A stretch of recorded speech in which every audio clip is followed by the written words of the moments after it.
Shalom Bapak Ibu semuanya. Sekali lagi shalom. Bagaimana hari ini? Luar biasa.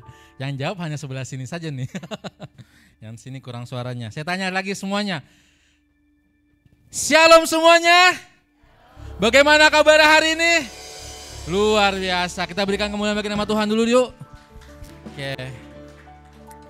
Kita mau datang pada Tuhan pada hari ini. Kita tundukkan kepala kita. Tutup mata kita. Kita mau datang dan hanya pandang Yesus saja. Kita datang sembah Tuhan pada siang hari ini.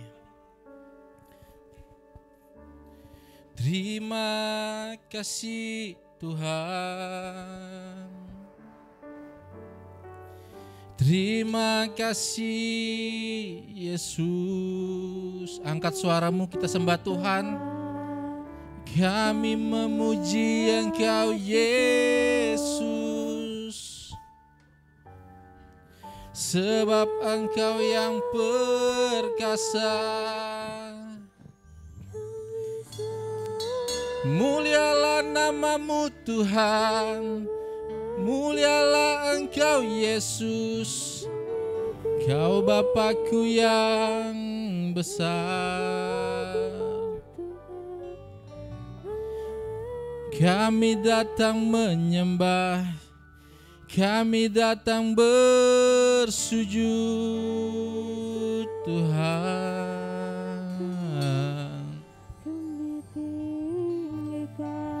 Naikkan pujian hanya bagi-Mu Tuhan.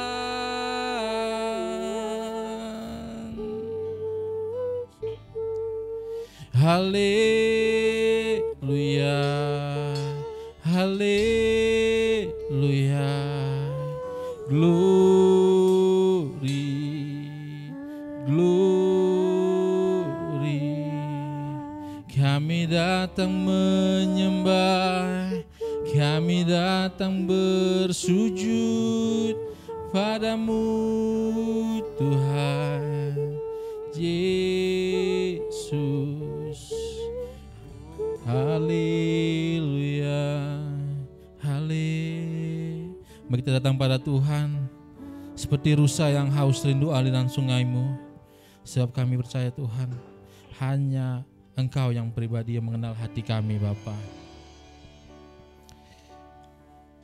Kita naikkan pujian.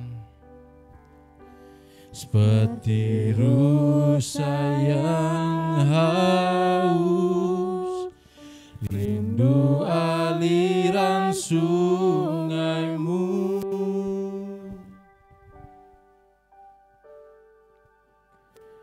hatiku tak tahan menunggu-Mu. Bagai tanah gersang, bagai tanah gersang, menanti datangnya hujan. Begitu pun jiwaku Tuhan. Semuanya kita katakan hanya Engkau, hanya Engkau pribadi yang mengenal hatiku. Tiada yang tersembunyi bagi-Mu, seluruh isi hatiku Kau tahu dan bawaku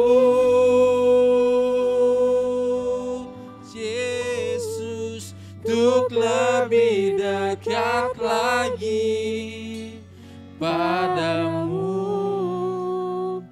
tinggal dalam indahnya dekapan kasih-Mu. Saya undang semua untuk bangkit berdiri. Seperti rusa sayang haus, rindu aliran sungaimu.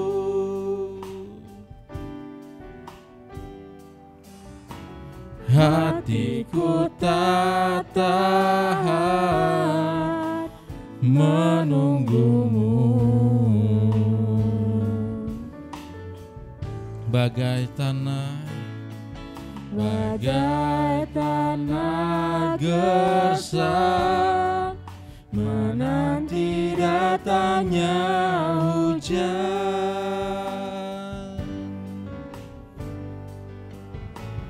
Begitu pun jiwaku, Tuhan, hanya Engkau, hanya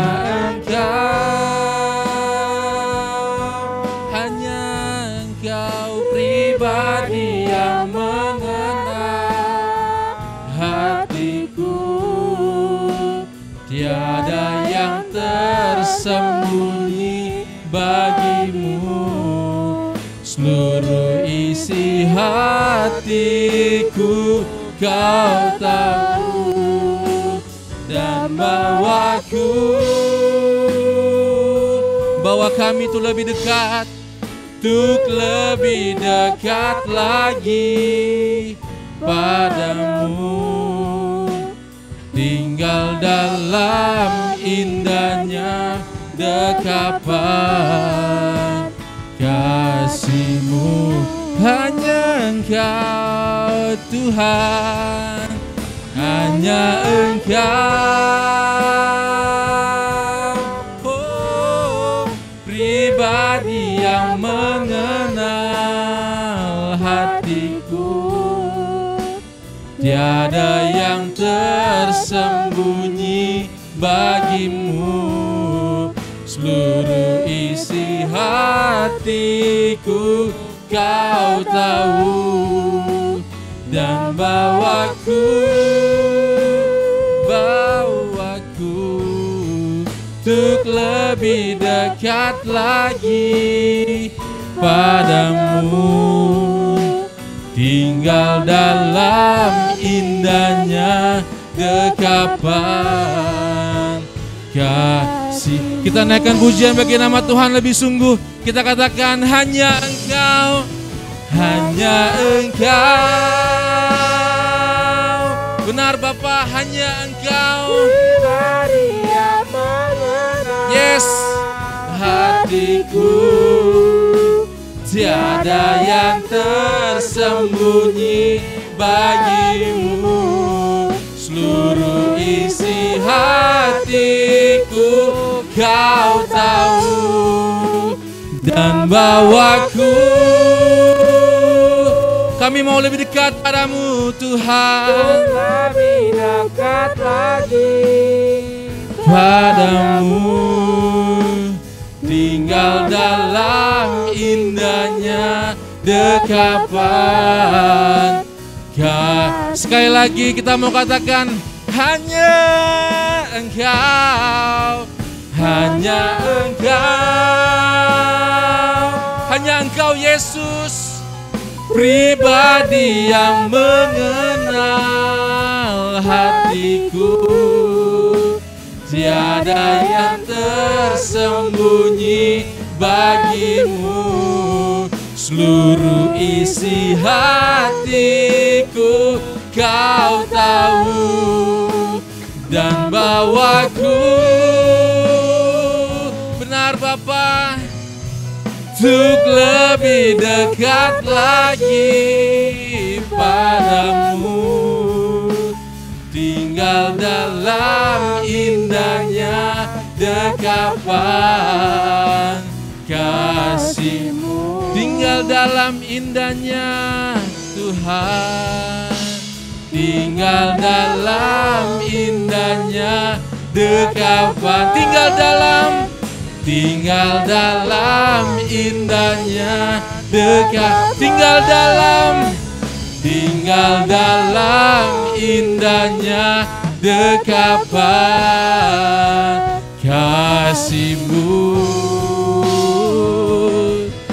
tinggal dalam dekapan kasih-Mu Tuhan. Kami mau bersama Engkau Tuhan. Kami mau iring Yesus, kami mau ikut Yesus selama-lamanya. Hanya Engkaulah Tuhan, hanya Engkaulah Raja, Allah yang kami sembah. Yesus, tiada yang seperti Engkau. Kaulah Allah yang bertata, Kaulah Allah yang mulia. Haleluya, haleluya. Glory, glory Tuhan. Kami mau percaya Tuhan, kami mau sembah Tuhan, kami mau tinggikan Tuhan. Kaulah Allah yang setia, tak pernah Kau tinggalkan, tak pernah Kau biarkan. Kau yang dekat kami, lebih dari apapun juga Tuhan. Yesus, Yesus, Yesus. Hanya Engkau Tuhan pribadi yang mengenal hati kami Bapa. Jauh melebihi siapapun dalam hidup kami. Sebab Engkaulah yang lebih tahu apa yang menjadi pergumulan kami, apa yang menjadi doa kami Bapa. Kami percaya Tuhan, jika kami bawa semuanya kepada Tuhan, Tuhan akan memberikan kelegaan, Tuhan akan memberikan sukacita, Tuhan akan memberikan kedamaian dalam hidup kita. Terima kasih Tuhan untuk segala berkat-Mu dalam kehidupan kami. Hanya di dalam nama Tuhan Yesus. Haleluya. Amin. Berikan kemuliaan bagi nama Tuhan. Sebelum duduk, tengok kanan kirinya, katakan Tuhan kita dahsyat luar biasa. Mantap. Jika sudah silakan duduk. Kita naikkan pujian, janganlah.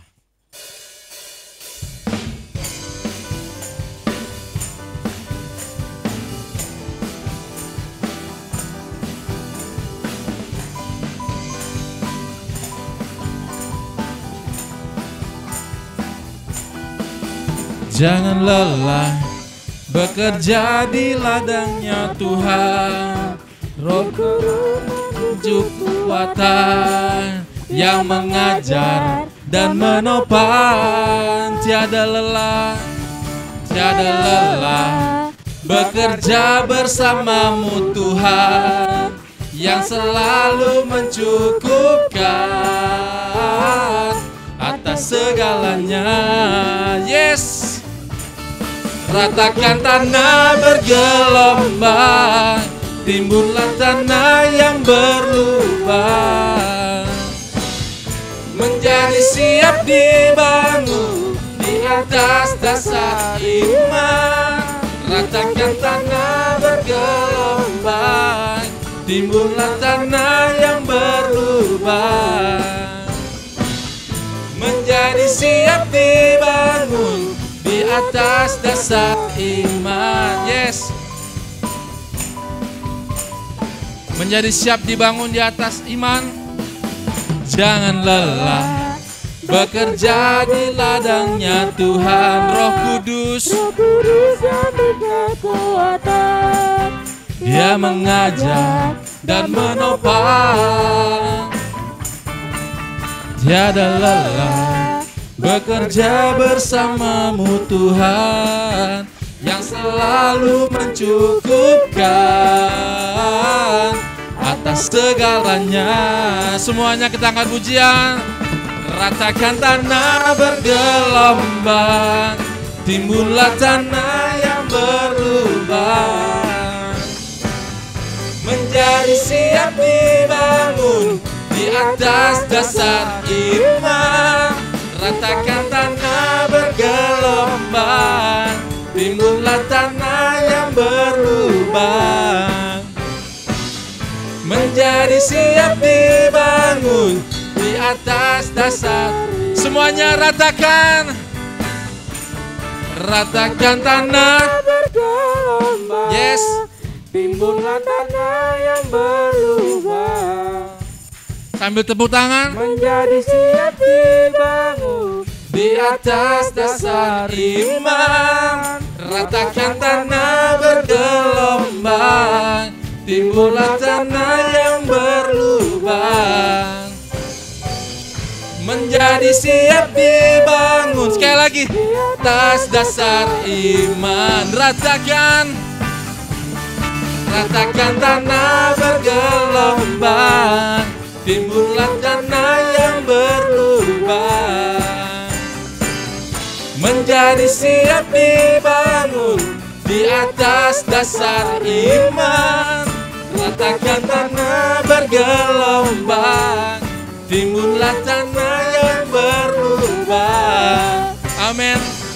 Menjadi siap dibangun di atas dasar iman. Menjadi siap dibangun. Menjadi siap dibangun. Menjadi siap dibangun. Menjadi siap dibangun. Menjadi siap dibangun di atas dasar iman.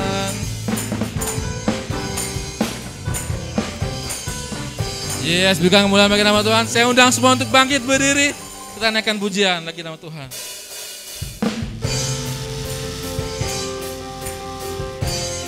Sebab hidup yang kami pilih memuliakan nama Tuhan.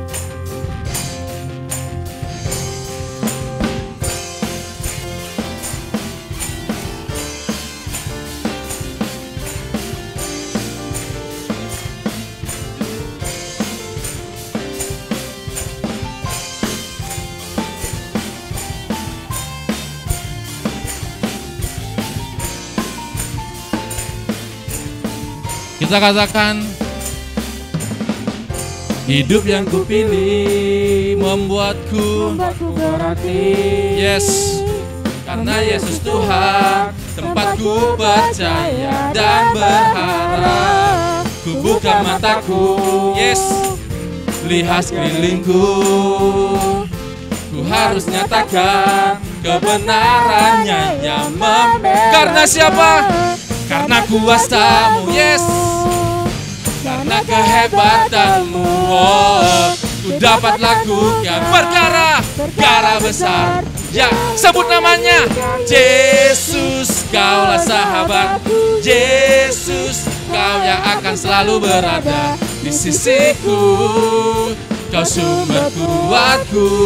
Oh, Yesus, kaulah sahabatku. Yesus, kau yang tak pernah jemu-jemu di sisiku. Kau sumber. Amin.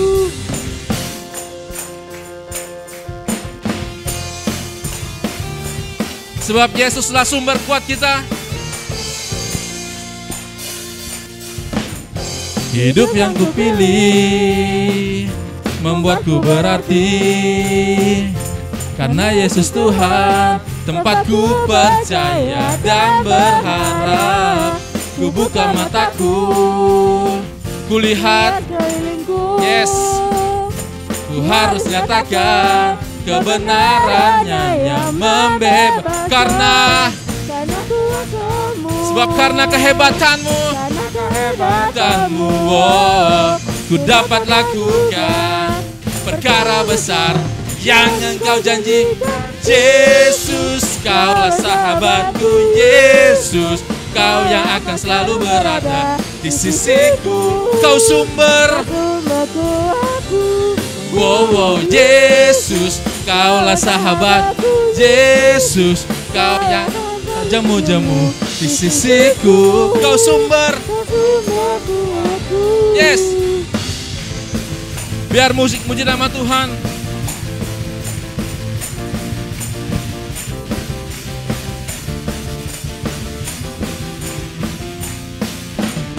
Angkat tangan kita. Yesus, kau sahabatku. Yes. Amin. Akan selalu berada di sisiku. Kau sumber kuat. Katakan, Yesus, Yesus, Kaulah sahabatku. Yesus, Kau yang tak pernah jemu-jemu di sisiku. Kau sumber berkuatku. Oh Yesus, Kaulah sahabat. Yesus, Kau yang akan selalu berada di sisiku. Kau sumber kuatku. Oh yes, Yesus, Kaulah sahabat. Yesus, Kau yang tak pernah jemu-jemu di sisiku. Kau sumber kuatku. Kaulah sahabat. Kau sahabatku, berada di sisiku. Kau sahabatku, selama-lamanya. Selama-lamanya Kau sahabatku, berada di sisiku selama-lamanya. Yes.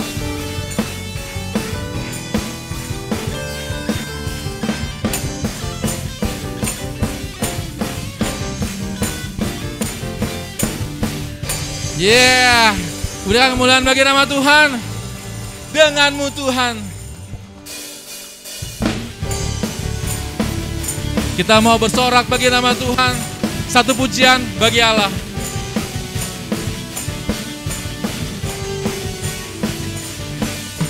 Tak pernah ku ragu akan kesetiaanmu. Kau pegang hidupku. Sepenuh jiwaku, ku yakin dan percaya. Kau tuntun langkahku. Kita mau katakan, Yesus Kaulah Raja dalam hidupku, berkuasa berjaya untuk selamanya. Semuanya, hanya Kau Tuhan, sumber kekuatan. Kuasamu tercurah bagiku senantiasa. Denganmu ku kan berjalan dari kemuliaan sampai kemuliaan selamanya.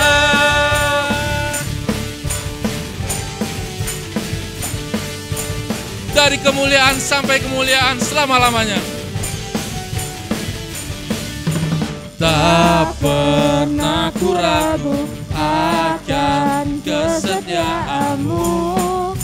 Kau pegang hidupku. Amin. Sepenuh jiwaku, ku yakin dan percaya. Kau tuntun langkahku. Kita mau sebut Dia, Yesus. Yesus Kaulah Raja dalam hidupku, berkuasa berjaya untuk selamanya. Semuanya, hanya Kau Tuhan. Yes, sumber kekuatan. Kuasamu tercurah bagiku senantiasa. Denganmu, yes, ku kan berjalan dari kemuliaan sampai kemuliaan selamanya.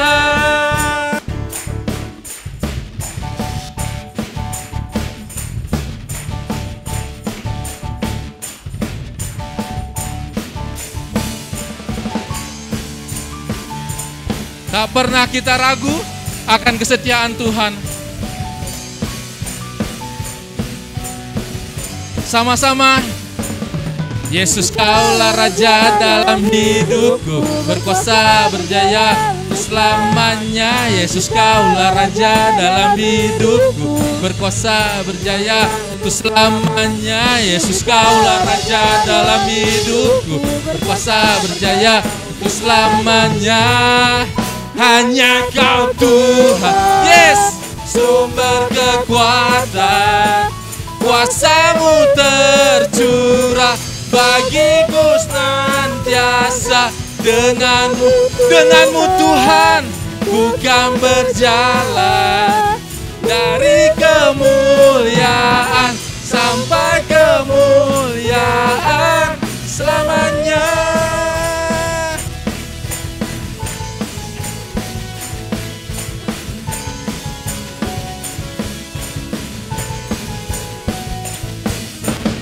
Amin. Berikan kemuliaan bagi nama Tuhan. Yes. Kita mau datang lebih sungguh pada Tuhan. Kita mau datang sembah Dia. Kita mau agungkan nama Tuhan. Sebab kami percaya Bapa, Engkaulah harapan dalam hidup kami. Dengan apa kami balas segala kebaikan Tuhan. Segenap hati kami mau menyembah-Mu Bapa. Kau Allah yang setia, Bapa yang mulia. Benar Tuhan, Kasih-Mu besar Tuhan. Kau pulihkan hidupku. Engkaulah harapan, Kaulah harapanku. yes. Hidupku dalam-Mu. Terima kasih Tuhan. Kau selamatkan hidupku. Semuanya Dengan apa kan ku balas segala kebaikan-Mu. Segenap hatiku menyembah-Mu Yesus. Ku bersyukur dengan apa? Dengan apa kan ku balas segala kebaikan-Mu.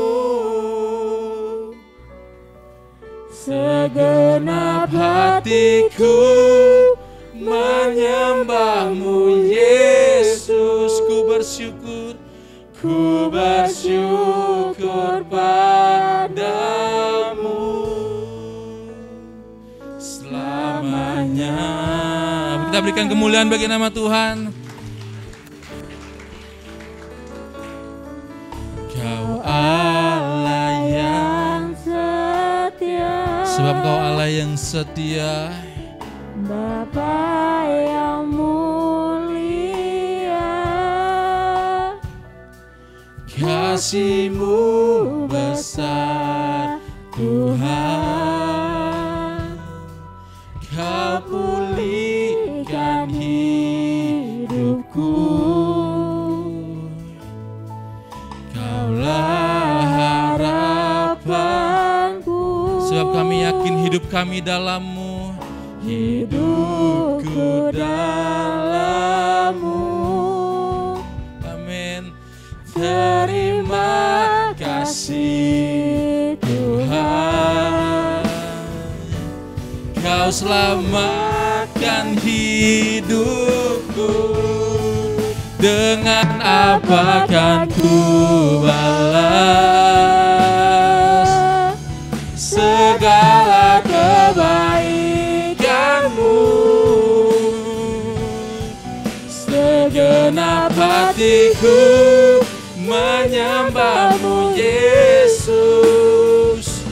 Ku bersyukur padamu.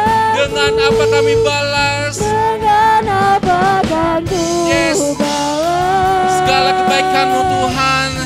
segala kebaikan-Mu. Segenap hatiku menyembah-Mu Yesus.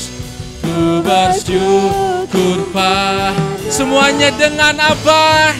dengan apa kan ku balas Yes, angkat suaramu.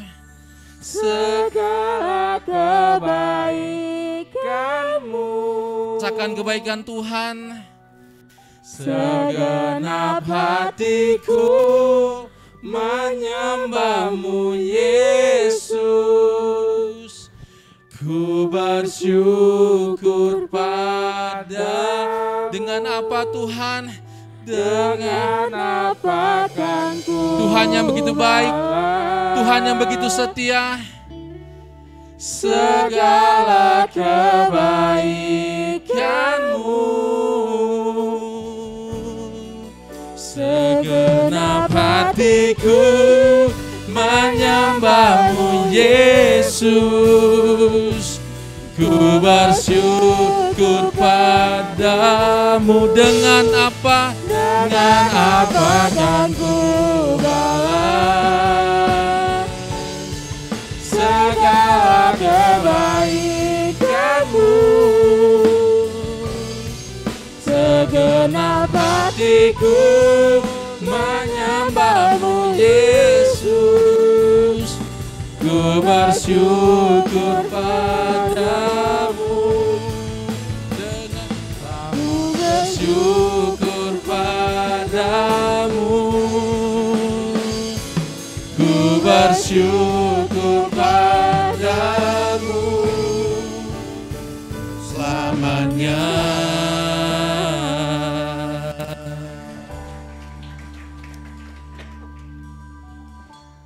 Kami percaya Tuhan Yesus yang kami sembah adalah Tuhan yang setia.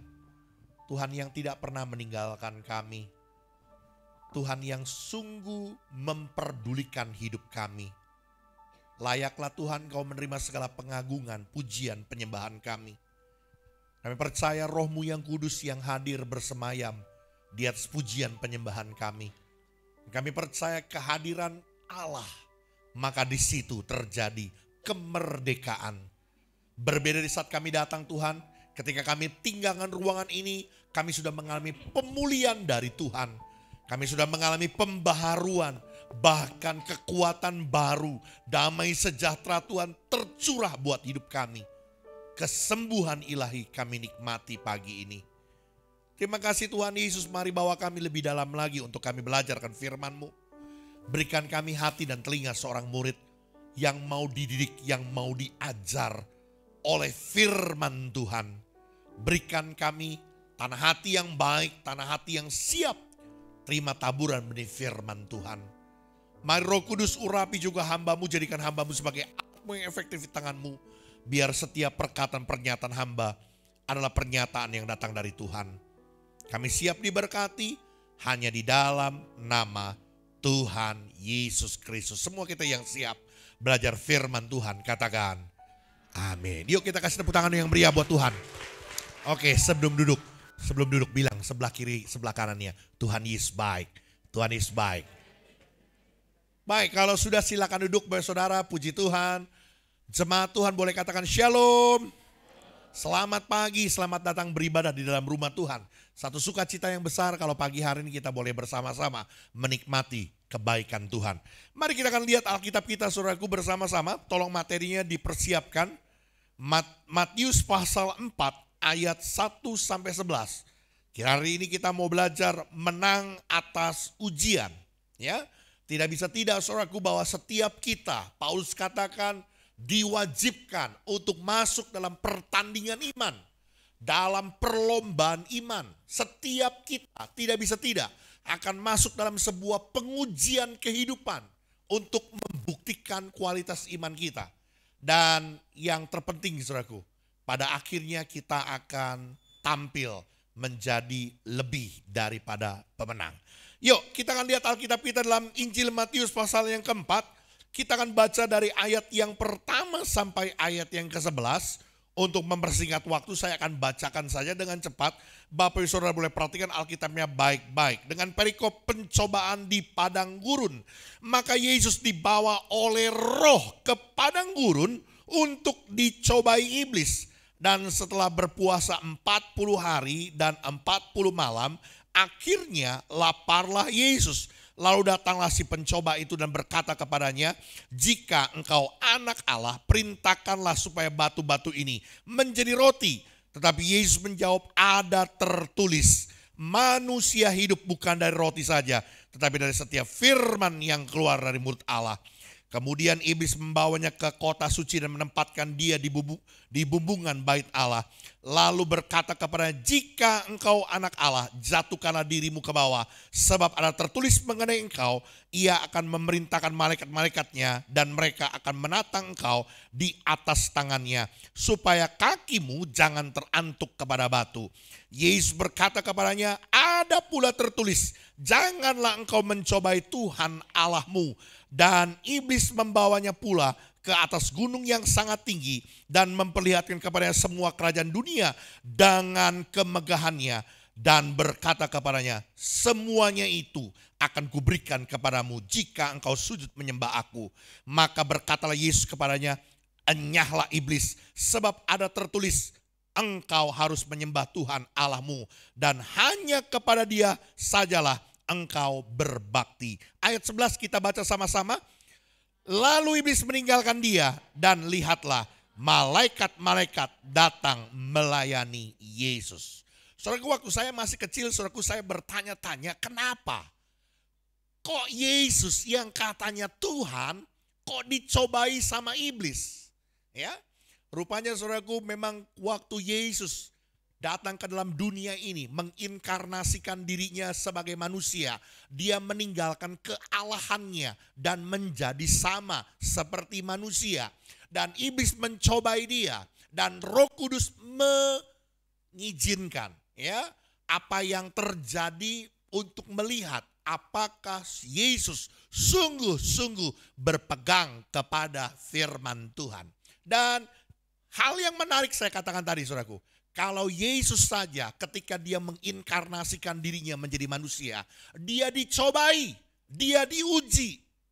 Lebih-lebih saudaraku, saudara dan saya sebagai manusia biasa, kita pun tidak luput dari proses pengujian, dari proses pencobaan untuk membuktikan kemurnian, untuk membuktikan kualitas iman kita. Seperti yang saya katakan tadi saudaraku, yang terpenting adalah bagaimana endingnya. Kalau Tuhan Yesus di sini saudaraku, kita bisa melihat bahwa dia tidak berbuat dosa dan dia menang atas pencobaan di padang gurun itu. Dan kita bisa melihat saudaraku, para malaikat-malaikat melayani Yesus. Satu perkara, kemuliaan yang diperolehnya di dalam kemenangannya. Saya percaya saudara dan saya juga menerima bagian yang sama. Kalau kita menang dari pencobaan, dari ujian kehidupan yang dialami, kita akan menerima kemuliaan bersama-sama dengan Tuhan. Oleh karena itu hari ini kita mau pelajari, kita coba mau gali saudaraku, ada beberapa hal yang perlu kita mengerti, perlu kita pahami, perlu kita ketahui. Hal-hal mengenai tentang ujian kehidupan. Supaya kita boleh menjadi pemenang-pemenang. Bahkan lebih daripada pemenang. Yang pertama, coba kita lihat kembali pada ayat yang pertama saudaraku. Firman Tuhan bilang begini. Maka Yesus dibawa oleh roh. Perhatikan kata roh di sana saudaraku. Materinya saja, di materinya sudah ada itunya kok. Sudah ada ayatnya. Ya, maka Yesus dibawa oleh roh. Kata roh di sana menggunakan R-nya itu R besar saudaraku ya. Ke padang gurun untuk dicobai iblis. Pertanyaan saya, jadi yang bawa Yesus ke padang gurun untuk dicobai itu siapa? Hah? Roh Kudus, betul ya? Kok jangan ragu-ragu dong. Bener ya, Roh Kudus ya. Saudaraku perhatikan baik-baik. Roh Kudus membawa Yesus ke padang gurun untuk dicobai. Artinya Allah mengizinkan pencobaan itu terjadi. Allah lah yang mengizinkan. Allah lah yang merencanakan. Allah lah yang merancangkan. Ujian itu terjadi. Waktu saya coba pelajari saudaraku, saya pernah mempelajari kisah ini.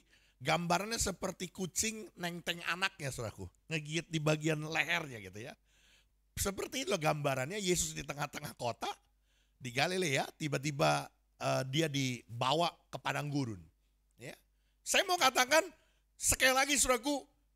Ujian adalah kehendak Allah. Ujian adalah rencana Allah. Ujian kehidupan adalah rancangan Allah. Kalau kita mengerti betul bahwa ujian kehidupan itu adalah rencana Allah, pasti Allah punya maksud, Allah punya tujuan di dalam pencobaan itu, di dalam ujian itu. Dan saya mau katakan saudaraku, ini yang saudara harus imani dan harus saudara pahami dan saudara harus percayai bahwa setiap ujian yang direncanakan Allah, yang dirancangkan oleh Allah, itu semua dengan maksud yang baik. Amin. Kalau kita saja Bapa di dunia tidak akan memberikan ular kepada anaknya yang minta ikan. Ya. Tidak mungkin kita memberikan batu kepada anak kita yang minta roti. Terlebih lagi Bapamu di sorga. Dia mengerti pemberian yang baik buat hidup kita. Kalau kita Bapa di dunia saja tahu pemberian yang baik untuk anak kita, terlebih lagi Bapa di sorga, dia pasti mengerti tentang apa yang terbaik, apa yang terindah buat hidup kita. Karena itu saya mau katakan saudaraku, ini hal yang pertama yang saudara dan saya harus pahami di dalam ujian kehidupan, di dalam pencobaan, di dalam pergumulan, masalah yang Tuhan izinkan terjadi. Itu semua adalah rencana Allah, rancangan Allah, dan tentu saja semuanya ada maksud dan tujuan Allah yang baik di dalamnya. Roma 8 ayat 28 mengatakan apa? Allah turut bekerja dalam segala keadaan untuk mendatangkan kebaikan. Allah nggak pernah rancangan kecelakaan buat hidup kita. Allah nggak pernah rancangan hal yang buruk, yang jahat dalam hidup kita. Karena itu jangan pernah berprasangka sesuatu yang buruk tentang Allah, mereka-reka yang jahat tentang Allah, karena Allah tidak pernah merancangkan yang jahat. Allah tidak pernah merancangkan yang buruk dalam hidup kita. Sekalipun kita belum mengerti, kita belum memahami apa yang terjadi. Percayalah bahwa semua ujian kehidupan itu adalah rencana Allah untuk mendatangkan kebaikan bagi kita, orang-orang yang mengasihi Tuhan. Yang mengerti boleh bilang amin. Saya masih ingat satu kisah yang seringkali dulu pembina kita bercerita ya. Ada sekelompok anak-anak remaja yang lulus dari sekolah SMA-nya. Ya. Mereka mayoritas adalah orang-orang non-Kristen, ya. Cuman satu orang yang Kristen, satu orang yang percaya Tuhan. Mereka sekelompok anak-anak muda melamar pekerjaan setelah mereka lulus SMA. Dan anehnya saudaraku, semua diterima. Cuman yang Kristen yang gak diterima. Cuman yang anak Tuhan gak diterima. Mungkin ada kecewa, ya. Mungkin ada merasa bingung, ada merasa galau. Mungkin juga rasa bertanya-tanya dalam hati. Kok yang lain diterima, kok aku anak Tuhan enggak? Ya, di tengah-tengah tantangan masalah yang terjadi itu saudaraku, akhirnya dia memutuskan untuk tidak mencari pekerjaan yang lain, tetapi dia melanjutkan studi pendidikannya saudaraku. Teman-temannya sudah bekerja pada perusahaan itu. Setelah lulus kuliah, dia kembali melamar ke pekerjaan dan ke perusahaan di mana dia pernah ditolak waktu SMA dulu. Dan kali ini dia diterima saudaraku. Dan sesuatu hal yang luar biasa. Ternyata dia menjadi manajer, dia menjadi pimpinan buat teman-temannya dulu yang SMA. Jadi ternyata saudaraku, seringkali Tuhan punya rencana yang baik dalam hidup kita. Tapi kadang-kadang kita nggak ngerti. Kita nggak paham apa yang sedang terjadi. Kenapa orang lain bisa kok aku gagal? Padahal Tuhan punya rencana yang lebih tinggi, lebih besar, lebih indah, lebih mulia buat hidup kita. Karena itu percayalah saudaraku bahwa dalam segala perkara, dalam segala keadaan, Allah turut bekerja untuk mendatangkan kebaikan buat kita. Yang mengerti boleh bilang amin. Saudaraku, iman Kristen itu tidak mungkin bertumbuh tanpa mengalami proses ujian yang mewarnai perjalanan iman itu sendiri. Tidak bisa tidak saudaraku. Ketika seseorang mau mengalami sebuah pertumbuhan kerohanian, kualitas iman yang semakin baik, Mereka harus mengalami sebuah proses, sebuah pengujian. Ini makanya menjadi sebuah penandasan yang saya mau tekankan. Kalau hari-hari ini saudara merasa bahwa saya ada dalam pergumulan, merasa bahwa saya sedang diuji oleh Tuhan, saya sedang ada dalam pencobaan. Saya mau katakan saudaraku, yuk segera cari, mengerti, pahami. Apa sih yang menjadi kehendak Tuhan buat saya lakukan? Apa yang Tuhan mau untuk saya kerjakan? Sekali lagi, ujian itu adalah rencananya Tuhan, rancangannya Tuhan. Tentu dengan maksud supaya menjadi sesuatu yang baik. Kalau kita nggak pernah mau peduli, kita nggak pernah mau tahu apa yang Tuhan sedang kehendaki saya lakukan, untuk saya perbuat, maka seringkali ada begitu banyak orang yang terus berputar di padang gurun. Nggak keluar-keluar. Sama seperti orang Israel. Firman Tuhan dengan tandaskan di perjanjian lama saudaraku, dalam kitab Taurat dituliskan dengan jelas berulang-ulang. Maksud tujuan Tuhan, kenapa orang Israel dibawa masuk ke padang gurun ketika mereka keluar dari tanah Mesir yang hanya seyogyanya 4 bulan perjalanan sampai ke tanah Kanaan. Tapi harus mereka lewati itu berputar-putar di padang gurun 40 tahun lamanya. Tuhan punya maksud supaya mereka merendahkan diri mereka. Ya, ini kan orang Israel kan dikenal kan, bangsa yang tegar, tengkuk. Yang kedua, bangsa yang sombong. Sampai hari ini kan, mereka menganggap bahwa mereka lebih tinggi daripada suku-suku bangsa lainnya. Sampai hari ini kan, mereka menganggap bahwa mereka umat pilihan Allah. Ya, saya mau katakan saudaraku, tujuan Tuhan memproses mereka. Supaya apa? Merendahkan hati mereka. Jangan sampai mereka menganggap oleh karena kuat dan perkasa tangankulah, maka aku berhasil masuk ke tanah perjanjian. Tuhan punya maksud, Tuhan punya tujuan. Dan saya mau katakan saudaraku, berapa banyak kita, karena kita tidak peduli, karena kita tidak mau tahu apa yang menjadi kehendak Tuhan. Apa yang Tuhan inginkan supaya kita perbuat. Makanya seringkali kita sama seperti orang-orang itu. Berputar di padang gurun. Tidak pernah keluar. Ada banyak orang yang bergumul dengan soal perekonomiannya, soal keuangan. Gak pernah tuntas. Kenapa? Karena Tuhan dapati kita masih kalah soal keuangan. Gak jujur, gak punya integritas. Gak berani untuk memberi, gak berani untuk berbuat sesuatu. Lebih cinta uang kita daripada Tuhan. Makanya persoalan ini gak pernah selesai dalam hidup kita. Ada banyak orang yang gak pernah beres tentang kepribadiannya. Kenapa? Karena masalahnya ada di pribadinya sendiri. Saya mau katakan saudaraku hari ini, yuk belajar untuk mengerti apa yang menjadi kehendak Tuhan, apa yang menjadi keinginan Tuhan. Karena ujian ada rencana Tuhan untuk mendatangkan kebaikan buat kita. Jikalau Roh Kudus mengizinkan kita masuk dalam sebuah proses pencobaan, sebuah proses ujian kehidupan, berarti Roh Kudus mengetahui kapasitas kita.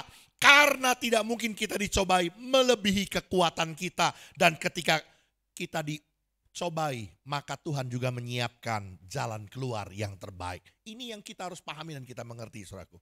Ya, percayalah bahwa ujian-ujian yang engkau alami, pencobaan-pencobaan yang kita alami adalah pencobaan biasa. Enggak ada yang luar biasa. Tidak akan melebihi kekuatan kita. Kalau ada orang sampai mengalami gangguan kejiwaan, ini lagi ngetop katanya, ODGJ, orang dengan gangguan kejiwaan.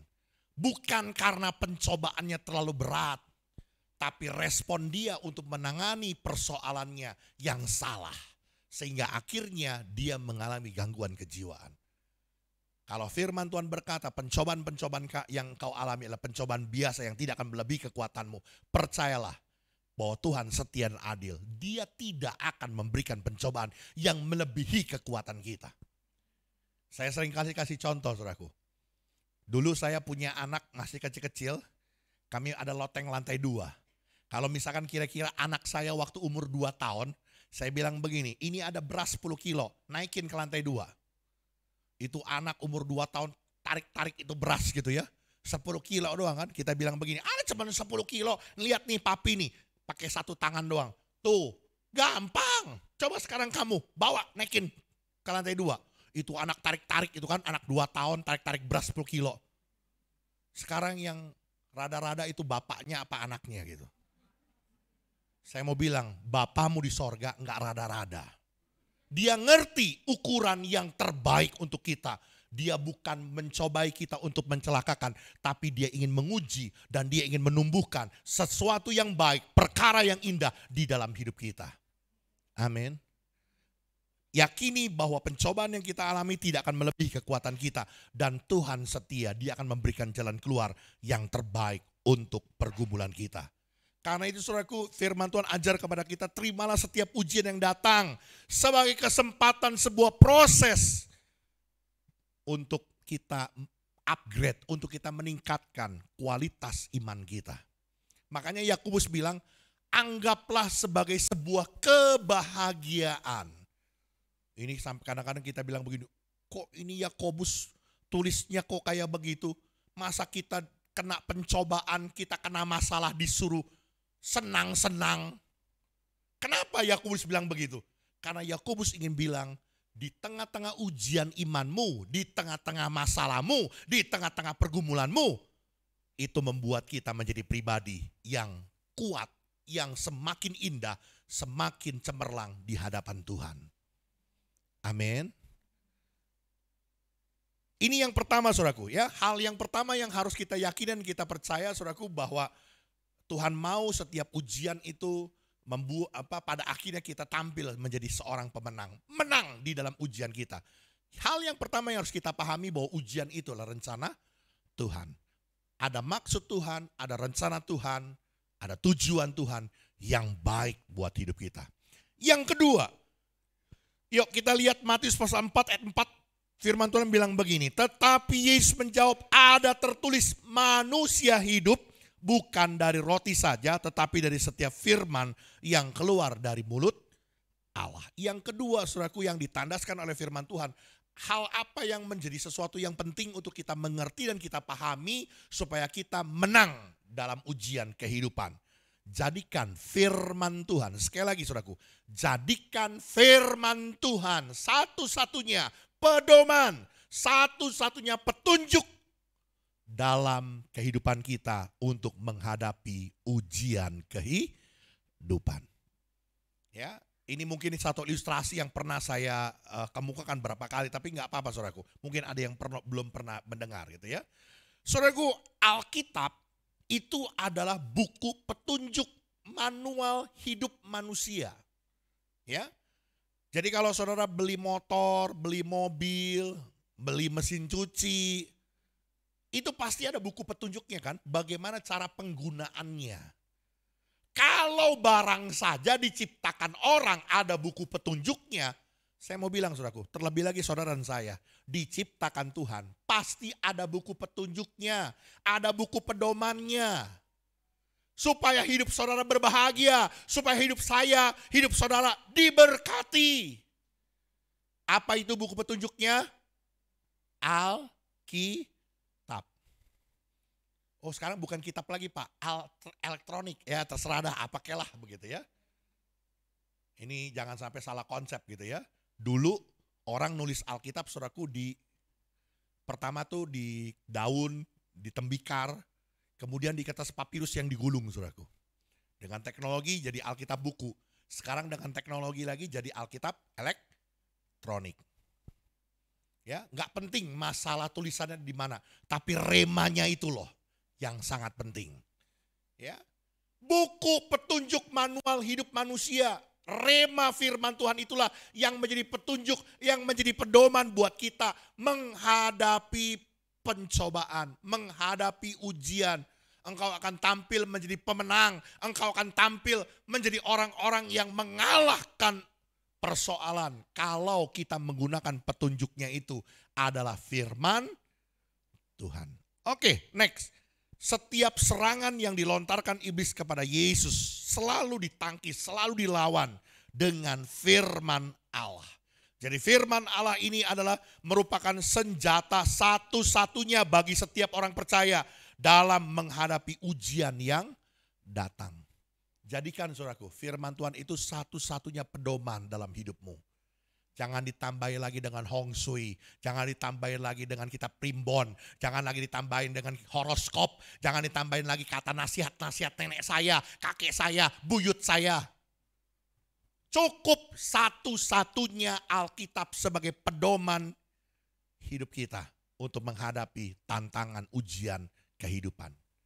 Amin. Hari Sabtu kemarin saudaraku di dalam doa pagi saya mendapatkan sebuah rema yang luar biasa. Orang Israel waktu mau masuk ke tanah perjanjian saudaraku. Waktu mereka mau menyeberangi sungai Yordan. Mereka disuruh buat 2 tugu peringatan. Yang pertama tugu peringatan, yang satu batu mesbah. Dua-duanya dari batu saudaraku. Dan uniknya saudaraku, mereka harus melabur, mereka harus mengecat tugu maupun mesbah itu dengan kapur berwarna putih. Kemudian mereka harus menuliskan hukum-hukum Allah, ketetapan-ketetapan Allah di batu-batu itu. Ya. Apa maksudnya? Maksudnya saudaraku, supaya firman itu menjadi pedoman hidup umat Tuhan, bangsa Israel. Ketika mereka memasuki tanah perjanjian, yang menjadi pedomannya itu adalah firman Tuhan. Ditulis, dilabur di atas batu putih, maksudnya supaya terang benderang, jelas, dapat terbaca, dapat dilihat dengan jelas. Maksudnya saudaraku, bukan hanya saudara sekedar baca, hanya sekedar dengar firman Tuhan, tapi itu benar-benar saudara mengerti, saudara pahami firman itu. Ada banyak orang yang baca firman Tuhan, tapi nggak ngerti apa yang dibaca. Bahkan ada banyak orang Kristen justru menjadikan Alkitab itu sebagai obat tidur. Mau tidur nggak ngantuk-ngantuk, baca Alkitab. Sebentar tertidur katanya gitu ya. Ini kan luar biasa gitu. Nah, bukan itu saudaraku. Jadikan firman Tuhan itu sebagai pedoman hidup kita. Terang benderang, bisa dibaca dengan jelas. Bahkan dikatakan saudaraku, batu-batu yang disusun itu tidak boleh diukir, tidak boleh dipatahkan atau dibentuk oleh unsur manusia. Secara alami saja mereka nyusun batu itu secara alami. Maksudnya apa? Ya itu tadi, tidak boleh ada unsur-unsur manusia. Karena kalau sudah dipahat, sudah diukir, itu mencenderungkan kepada penyembahan berhala pada bangsa-bangsa sekitar. Ya, ada berapa banyak orang Kristen, katanya orang Kristen. Ini saya serius loh saudara. Katanya orang Kristen meninggal, istrinya kasih sama saya, Pak, ini jimat-jimatnya si bapak. Saya nggak tahu harus dianggap aneh Pak, jadi saya serahin ke gereja. Lah, gereja kok diserahin jimat? Ya saya bilang bakar, mau buat apaan kayak beginian saya bilang. Katanya Kristen, tapi dagang masih pakai opo-opo, masih pakai jimat. Masih pakai kertas tiam hio, itu apa, kertas hu. Yang ditempelin di tiang rumahnya, yang dibakar bila perlu diminum airnya. Katanya Kristen. Batu itu nggak boleh diukir, nggak boleh dipahat, nggak boleh kena ukiran-ukiran manusia, hanya secara alami. Artinya firman Tuhan itu seperti apa adanya. Tuhan mau dengan terang benderang, Tuhan mau ajar kita mengerti firman Tuhan. Kenapa? Karena iblis pun, saudaraku saya tulis di sana ya, menggunakan firman Tuhan. Tapi dengan diputar balikan, hati-hati loh saudara. Ya. Strategi iblis salah satunya dari sejak awal saudaraku. Dia memutar balikan kebenaran. Waktu manusia jatuh dalam dosa, percakapan antara ular dengan Hawa. Bukankah semua pohon dalam taman ini tidak boleh kamu makan? Hawa bilang, oh enggak gitu. Semua pohon dalam taman ini boleh kami makan, asal jangan pohon pengetahuan baik dan jahat. Iblis selalu menggunakan firman Tuhan yang diputar balikan. Hati-hati saudaraku. Makanya saya berulang kali menasihati dari seperti mimbar ini saudaraku. Hari-hari ini dengan perkembangan teknologi, media sosial begitu banyak. Banyak yang bagus, tapi saya juga mau katakan banyak yang mengerikan. Salah satunya adalah pengajaran-pengajaran firman Tuhan. Jangan hanya terima hamba Tuhan. Ya, denger, wah khotbahnya bagus, kedengaran telinga. Lalu diikuti. Saya mau bilang belum tentu, saudaraku. Makanya saya berulang kali mengajarkan yang tepat adalah saudara terhisap, tertanam dalam sebuah gereja lokal yang benar. Ini gara-gara pandemi kan, lebih suka gereja online. Siapa pendetanya? Oh yang anu, tuker aja lah. Oh yang ini lebih enak. Oh yang ini lebih enak lagi nih. Tuker lagi ya. Di YouTube kan 1001 macam. Saya mau bilang saudaraku, hati-hati. Pengajarannya aneh-aneh saudaraku. Ya. Tadi saya sempat singgung, saya nggak tahu lah nama-namanya itu. Di TikTok ada orangnya gondrong dari Hillsong punya orang. Ya kalau anak-anak muda mungkin kenal kali, mungkin tahu. Ngajarinnya gini saudaraku. Nggak ke gereja, nggak apa-apa. Nggak datang ibadah, nggak apa-apa. Tuhan tahu hatimu. Tuhan lihat hatimu. Kayaknya kan kita kalau yang nggak suka ke gereja kan, amin, ada pembenaran, haleluya. Nah ini gue demen nih, pendeta kayak gini, gue demen nih. Nggak usah ke gereja, nggak apa-apa. Tuhan lihat hatimu, yang penting kau mengasihi Tuhan. Saya cuma bilang begini, ini gimana sih ngajarinnya? Dasar ayatnya dari mana? Saudara, orang kalau mau khotbah itu harus ada dasar ayatnya. Dan ayatnya juga nggak boleh sembarangan tafsir. Udah jelas dalam kitab Ibrani mengatakan, janganlah engkau meninggalkan pertemuan-pertemuan ibadahmu. Jangan engkau meninggalkan ke gereja, jangan engkau meninggalkan persekutuan-persekutuan ibadahmu. Seperti yang dibiasakan beberapa orang. Tetapi lakukanlah itu semakin giat menjelang hari Tuhan semakin mendekat. Saudaraku, api unggun yang nyala ketika diambil salah satu kayunya, mungkin sementara dia masih nyala, tapi berapa lama dia nyala? Sebentar dia mati. Tidak bisa saudaraku. Saya mau bilang saudaraku, ada berapa banyak orang Kristen gara-gara pandemi kemarin karena tidak hadir ke gereja, hilang dari gereja. Sekali lagi saya ini pengurus BPD saudaraku. Ya, bukan di gereja kita saja. Hampir seluruh gereja di Banten yang mengalami pulih, belum semua. Gereja kita saja belum semua saudaraku. Ya, saya kan ungkapkan bahwa kebaktian pertama berapa, kebaktian kedua berapa, dulu kita ada kebaktian ketiga malah. Ya, sampai hari ini belum pulih. Lalu kemana? Jawabannya, ya karena sudah terbiasa online. Sudah dicuri jiwanya sama iblis. Hati-hati saudaraku. Ya, iblis pun bisa gunakan firman Tuhan. Sebab itu orang percaya harus mengerti kebenaran. Amin. Jika firman Tuhan itu merupakan senjata bagi kita orang percaya untuk menghadapi ujian kehidupan, maka seharusnya semua orang percaya mengambil komitmen untuk baca kitab suci, doa tiap hari, baca kitab suci, doa tiap hari. Realitanya sudah baca setiap hari? Amin. Menggali firman Tuhan dengan pengertian yang benar. Ini yang kedua saudaraku ya. Bagaimana saudara di tengah-tengah menghadapi ujian saudara bisa tampil sebagai pemenang ketika saudara menjadikan firman Tuhan itu sebagai satu-satunya pedoman dalam menghadapi ujian kehidupan, bukan yang lain. Dan yang terakhir. Wah, ini kata-kata mujizat ya. Ayat yang ke-11, lalu iblis meninggalkan dia dan lihatlah malaikat-malaikat datang melayani Yesus. Pada endingnya saudaraku, orang yang menang dari ujian kehidupannya, dia akan menerima kemuliaan. Karena itu pahami dan sadari saudaraku, bahwa setiap ujian kehidupan, setiap pencobaan itu akan mendatangkan kemuliaan. Kemarin kita sudah bahas ini secara dalam ya. Pahami seperti Paulus memahami bahwa setiap persoalan, pencobaan, bahkan penderitaan, tekanan yang kita hadapi itu tidak seberapa dibandingkan dengan kemuliaan yang kita akan peroleh bersama-sama dengan Tuhan. Ujian itu akan mendatangkan kemuliaan. Oke, next. Saat kita sekolah ketika lulus ujian maka akan mendapatkan ijazah sebagai tanda kelulusan dan masuk tingkat yang lebih tinggi. Ada sebuah penghargaan buat kita. Kita dapat sertifikat, kita dapat ijazah, ya. Bahkan hari-hari ini saya lihat anak TK saja lulus TK di wisuda.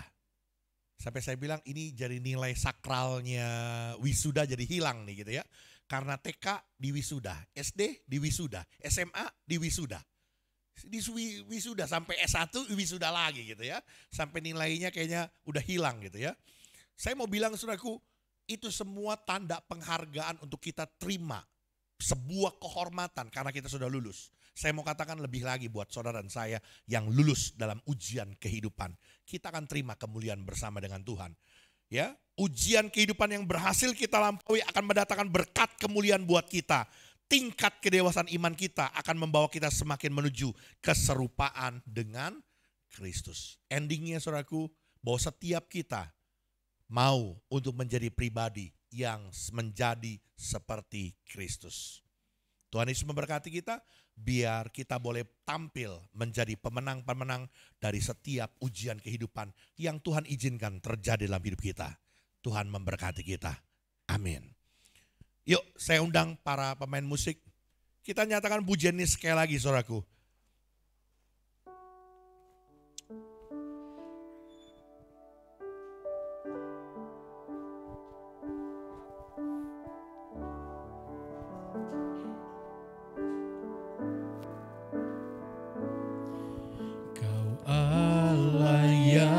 Setia, Bapa yang mulia, kasih-Mu besar Tuhan, Kau pulihkan hidupku, Kaulah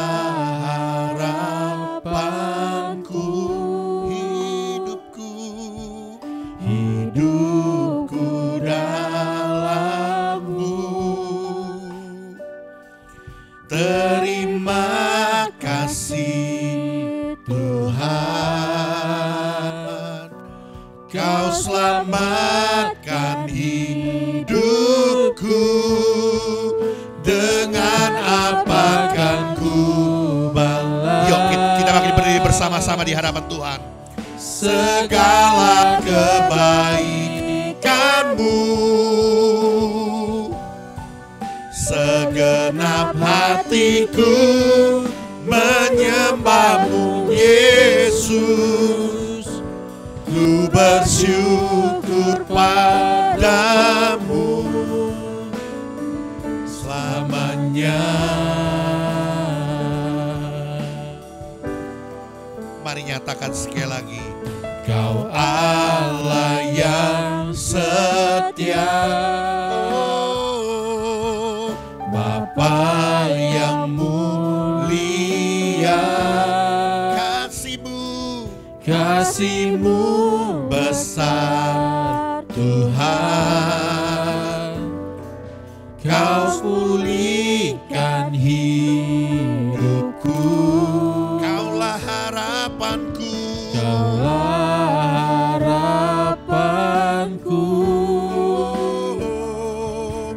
hidupku dalam-Mu. Terima kasih Tuhan, Kau selamatkan hidupku. Dengan apa kan ku balas segala kebaikan-Mu? Segenap hatiku menyembah-Mu Yesus. Ku bersyukur padamu. Dengan apa kan ku balas segala kebaikan segenap hatiku menyembahmu Yesus. Ku bersyukur padamu selamanya. Biar piano dengan lembut mengalahkan pujian nih. Tundukkan kepala kita, saudaraku. Hari ini firman Tuhan datang buat kita. Kalau Yesus saja dalam inkarnasinya menjadi manusia, dia mengalami pencobaan, dia mengalami ujian dalam kehidupannya. Terlebih lagi kita pasti akan masuk dalam sebuah proses pengujian untuk membuktikan kualitas iman kita, untuk membuktikan kemurnian iman kita. Karena itu jangan pernah kita merasa bahwa kita adalah orang-orang yang paling sulit hidupnya, paling menderita hidupnya. Karena pencobaan-pencobaan yang kita alami adalah pencobaan biasa yang tidak akan melebihi kekuatan kita. Hari ini firman Tuhan ajar kepada kita untuk di tengah-tengah kita menghadapi ujian, biar kita tampil menjadi pemenang. Bagaimana caranya? Yang pertama, sadari bahwa setiap ujian itu adalah rencana Tuhan, adalah rancangan Tuhan buat hidup kita dengan maksud dan tujuan untuk mendatangkan kebaikan. Sebab itu Yakobus menyatakan, anggaplah sebagai sebuah kebahagiaan kalau kita jatuh ke dalam berbagai-bagai pencobaan. Karena itu akan memurnikan iman kita, menghasilkan sebuah ketekunan, dan kita akan menjadi pribadi-pribadi yang semakin indah di hadapan Tuhan. Karena itu di tengah-tengah persoalan, masalah, pencobaan, ujian kehidupan, cari kehendak Tuhan. Pelajari apa yang Tuhan mau, apa yang Tuhan inginkan saya perbuat, saya kerjakan. Supaya kita segera keluar dari ujian kehidupan itu dan tampil sebagai pemenang. Bahkan yang kedua, Tuhan memberi cara untuk kita menghadapi ujian dengan menjadikan firman Tuhan sebagai satu-satunya pedoman dalam hidup kita menghadapi ujian. Cari kebenaran firman Tuhan yang meneguhkan. Baca firman Tuhan, renungkan firman Tuhan. Jadikan firman Tuhan itu sebagai petunjuk, sebagai guidance dalam hidup kita. Dan yang terakhir, bahwa ujian itu akan mendatangkan kemuliaan buat hidup kita. Percayalah dan yakinlah bahwa setiap ujian, persoalan, tekanan, bahkan penderitaan yang kita alami tidak seberapa dibandingkan dengan kemuliaan yang kita akan peroleh bersama-sama dengan Tuhan. Mari kita berdoa. Bapa dalam sorga, kami bersyukur sekali lagi firman-Mu sudah diperdengarkan buat kami. Jadikan kami Tuhan pribadi-pribadi yang berkemenangan senantiasa di hadapan Tuhan. Di tengah-tengah ujian, pergumulan, tantangan, bahkan pencobaan kehidupan yang kami harus lalui, kami tahu dan kami mengerti semuanya adalah untuk mendatangkan kebaikan buat kami. Dan semua pencobaan-pencobaan itu tidak akan melebihi kekuatan kami. Karena Engkau adalah Allah yang setia, Engkau akan memberikan jalan yang keluar, yang terbaik buat hidup kami. Terima kasih Tuhan, di dalam nama Yesus kami terima berkat firman-Mu dengan ucapan syukur. Semua kita yang percaya diberkati oleh Tuhan dan bertumbuh di dalamnya. Katakan bersama dengan saya, amin. Mari silakan duduk saudaraku, Tuhan berkati. Kalau mau kasih tepuk tangan yang meriah buat Tuhan dong, jangan tengah-tengah. Baik, puji Tuhan, Tuhan Yesus memberkati. Amin. Ya, terima kasih untuk kebenaran firman Tuhan ya. Biar bisa menjadi rema dalam kehidupan kita. Tuhan Yesus memberkati segala aspek dalam kehidupan Bapak Gembala. Sebentar kita akan memberikan persembahan untuk amplopnya berwarna kuning dan biru. Lalu ada juga bisa scan barcode atau bisa transfer ke GBI Katariso. Oke, mari tundukkan kepala, kita mau berdoa. Terima kasih Tuhan untuk berkat Tuhan yang sangat luar biasa dalam segala aspek kehidupan kami Bapak. Tuhan, Sebentar kami ingin memberikan persembahan yang terbaik buat Tuhan. Tuhan pakai, Tuhan berkati untuk memperluas kerajaan bertempat ini Bapa. Terima kasih hanya di dalam nama Tuhan Yesus. Haleluya. Amin. Mari kita angkat pujian.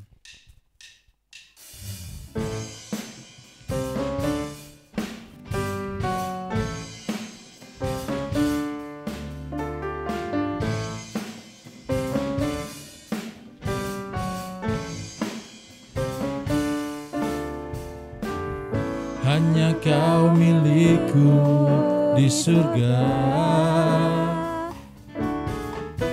tiada yang ku ingini di bumi, hanya Kau. Tak ku andalkan kekuatanku,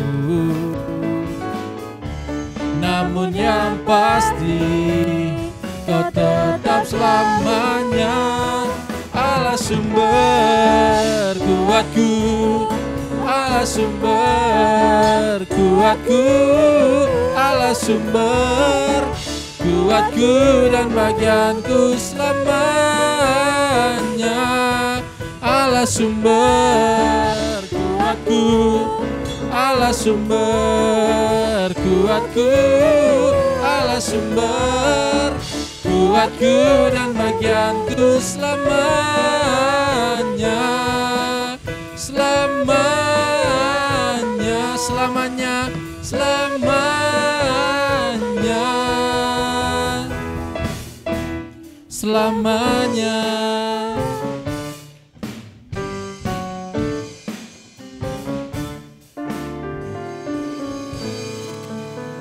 Amin. Tuhan Yesus memberkati persembahan kita semua. Sebentar kita akan menyaksikan warta. Saya persilakan.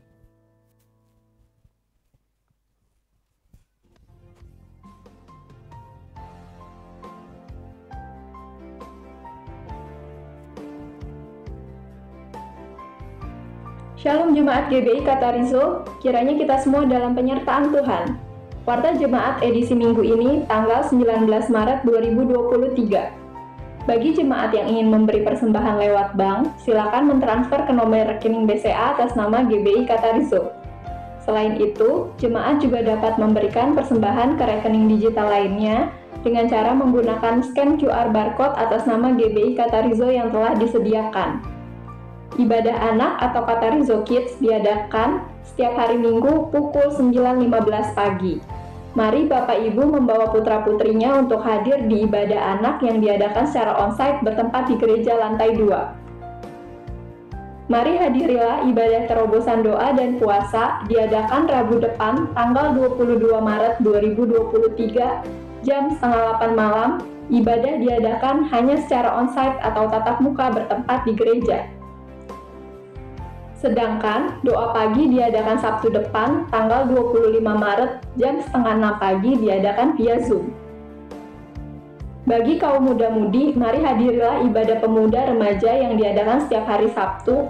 Ibadah diadakan secara tatap muka jam 6 sore bertempat di gereja. Sedangkan ibadah KM itu diadakan setiap minggu kedua pada hari Sabtu jam 6 sore. Ibadah diadakan secara onsite bertempat di gereja. Pertemuan kelas katekisasi baptisan Selam akan dimulai Selasa depan tanggal 21 Maret 2023 pukul 7:30 malam bertempat di gereja. Mari bagi peserta baptisan untuk mempersiapkan diri mengikuti kelas ini. Untuk informasi lebih lanjut dapat menghubungi sekretariat gereja. Mari hadiri ibadah gabungan, kompak dan WBI Katarizo yang akan diadakan pada hari Sabtu depan tanggal 25 Maret 2023 jam 7:30 malam. Ibadah diadakan secara onsite bertempat di gereja. Keluarga besar GBI Katarizo mengucapkan turut berduka cita atas berpulangnya ke rumah Bapa di surga Ibu Jenny Wati Lili, mama dari Bapak Damianus, pada hari Jumat tanggal 17 Maret 2023. Kiranya Roh Kudus memberikan kekuatan dan penghiburan bagi keluarga yang ditinggalkannya. Selamat buat jemaat yang berulang tahun minggu ini, yaitu Ibu Juningsi, Ibu Diana Ellen, dan Saudari Cindy Marcella. panjang umurnya, sehat badannya, dan kuat imannya di dalam Tuhan. Demikianlah info gereja untuk minggu ini. Terima kasih atas seluruh pelayan yang melayani minggu ini. Selamat hari Minggu, Tuhan Yesus memberkati kita semua.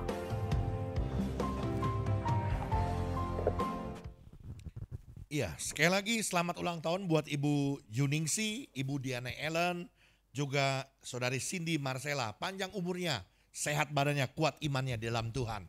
Sekali lagi saudaraku, diinformasikan bahwa bagi Bapak Ibu Saudara yang mau dibaptis atau memiliki putra putri di atas usia 12 tahun yang mau dibaptis bisa mengikuti katekisasi prabaptisannya dari hari Selasa ini ya. Dan bagi Bapak Ibu yang pernah dibaptis dulu tapi juga belum belajar tentang katekisasi atau dasar-dasar iman Kristen ya, boleh ikut supaya saudara sebagai orang Kristen bisa mempertanggungjawabkan iman saudara ya. Pertanyaan-pertanyaan yang simpel yang orang Kristen seringkali gak bisa jawab. Tuhanmu 3 apa 1? Yesus anak Allah, kok Tuhanmu beranak? Alkitab itu firman Allah. Lah Alkitab kan bikinan manusia, ditulis manusia. Kok kamu bisa bilang itu firman Allah? Dan masih banyak yang lain-lainnya yang orang Kristen banyak gak bisa jawab. Padahal kita jadi orang Kristen harus bisa apologet, mempertanggungjawabkan iman yang kita yakini. Nah, makanya ada begitu banyak orang Kristen akhirnya bisa jadi pindah ke seberang gara-gara apa? Karena tidak bisa menjawab tantangan imannya ya. Oleh karena itu sekali lagi bagi Bapak Saudara yang mau belajar silakan hadir hari Selasa ya jam 19.30 di gereja. Baik. Itu saja yang mau ditekankan saudaraku, terima kasih, Tuhan Yesus memberkati. Kita akan bangkit berdiri bersama-sama, kita akhiri ibadah kita pagi ini. Mari nyatakan pujian, kiranya Engkau memberkati aku. Kiranya Engkau memberkati aku berlimpah-limpah dan memperluas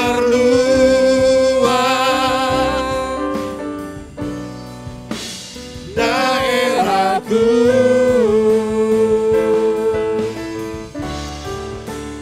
dan kiranya tangan-Mu menyertai aku dan melindungi aku daripada malapetaka, sehingga kesakitan tidak menimpa aku. Di akhir acara ibadah kami saat pagi hari ini Tuhan, ucapan syukur kami naik di hadapan-Mu sebab Tuhan berkarya dengan cara Allah yang ajaib memberkati hidup kami. Kami berdoa Tuhan, mari Engkau memberkati semua hamba-hamba-Mu, para pelayan-pelayan Tuhan yang mengambil bagian pelayan pekerjaan Tuhan pada pagi hari ini tidak terkecuali. Kami percaya Tuhan berkati, Tuhan urapi, memakai kehidupan mereka menjadi berkat bagi banyak orang. Allah sumber kehidupan melimpahkan anugerah berlimpah-limpah di dalamnya. Kami berdoa juga dengan penuh sukacita buat saudara-saudara kami yang Tuhan sudah tambahkan usia dalam minggu ini. Kami berdoa buat Ibu Juningsi, buat Ibu Diana Ellen, buat Saudari Cindy Marcella. Kami percaya berkat Allah, anugerah Allah, kemurahan Allah berlimpah dalam hidup mereka. Apa yang menjadi harapan, kerinduan, cita-cita, masa depan mereka, Tuhan memberkati. Bahkan kami berdoa biarlah keadaan mereka, kesehatan mereka diberkati dalam keadaan baik. Perlindungan Tuhan menyertai mereka supaya baik selalu keadaan mereka.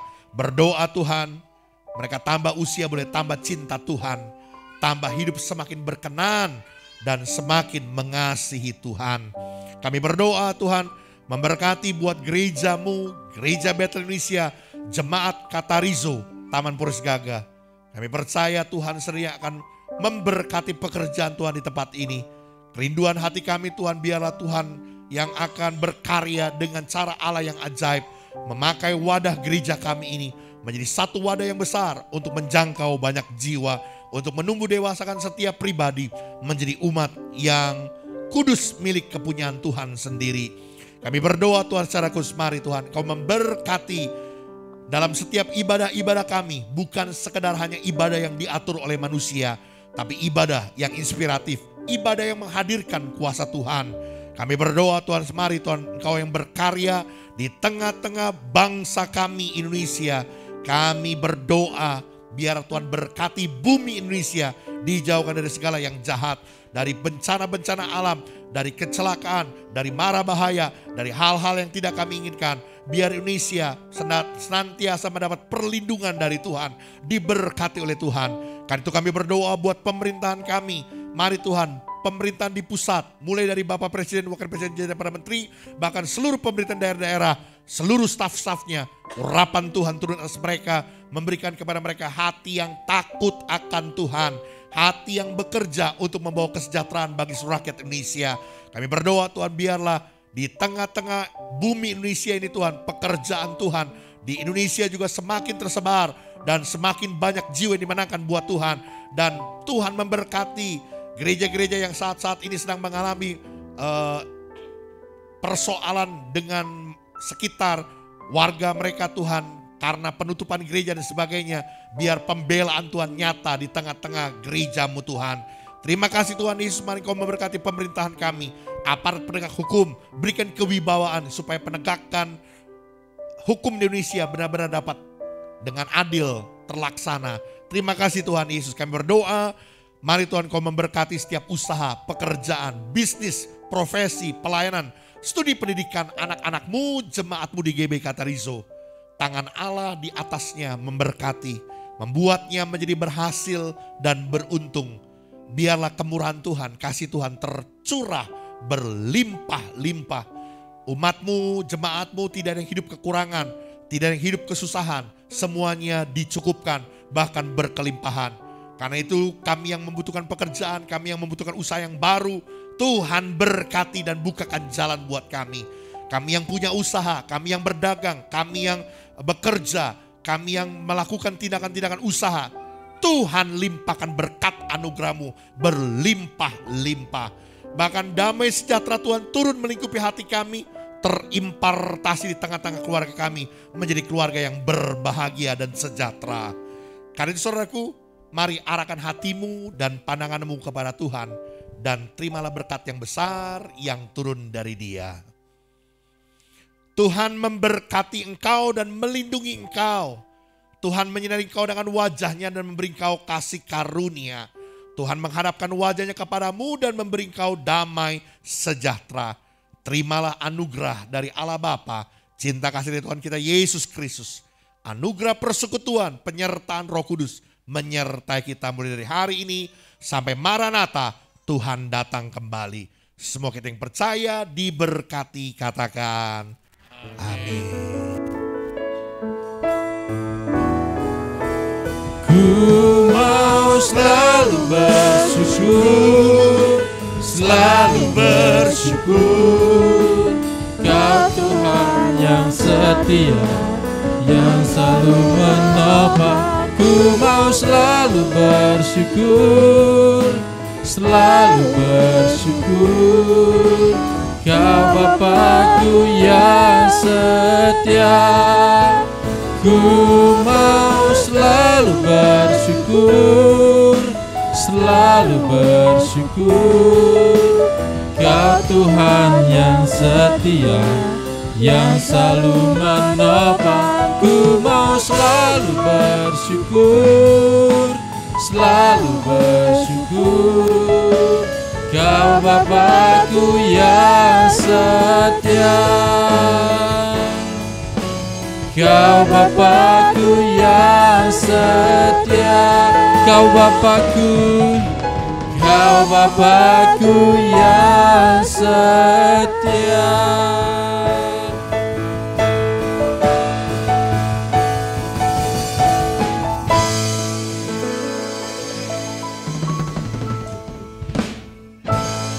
Selamat hari Minggu, Tuhan Yesus memberkati.